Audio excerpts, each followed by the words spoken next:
سورة نوح مكية. بسم الله الرحمن الرحيم.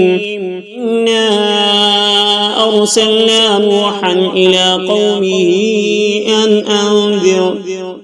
أنذر قومك من قبل أن يأتيهم عذاب أليم. قال يا قوم إني لكم نذير مبين أن اعبدوا الله واتقوه وأطيعون يغفر لكم من ذنوبكم ويؤخركم إلى أجل مسمى إن أجل الله إذا جاء لا يؤخر لو كنتم تعلمون. قال رب إني دعوت قومي ليلا ونهارا لم يزدهم دعائي إلا فرارا. إني كلما دعوتهم لتغفر لهم جعلوا أصابعهم في آذانهم واستغشوا ثيابهم وأسروا واستكبروا استكبارا. ثم إني دعوتهم جهارا ثم إني أعلنت لهم وأسررت لهم إسرارا فقلت استغفروا ربكم إنه كان غفارا يرسل السماء عليكم مدرارا ويمددكم بأموال وبنين ويجعل لكم جنات ويجعل لكم أنهارا. ما لكم لا ترجون لله وقارا وقد خلقكم أطوارا.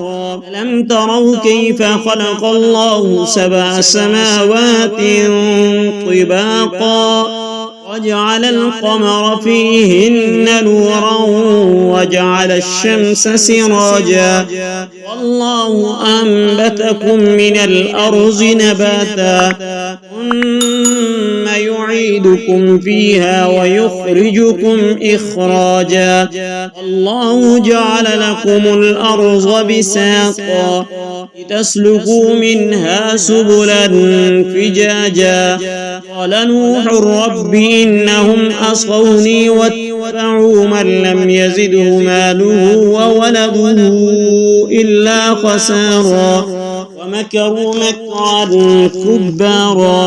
وقالوا لا تذرن آلهتكم ولا تذرن ودا ولا سواعا ولا يغوث ويعوق ونسرا وقد أضلوا كثيرا ولا تزد الظالمين إلا ضلالا.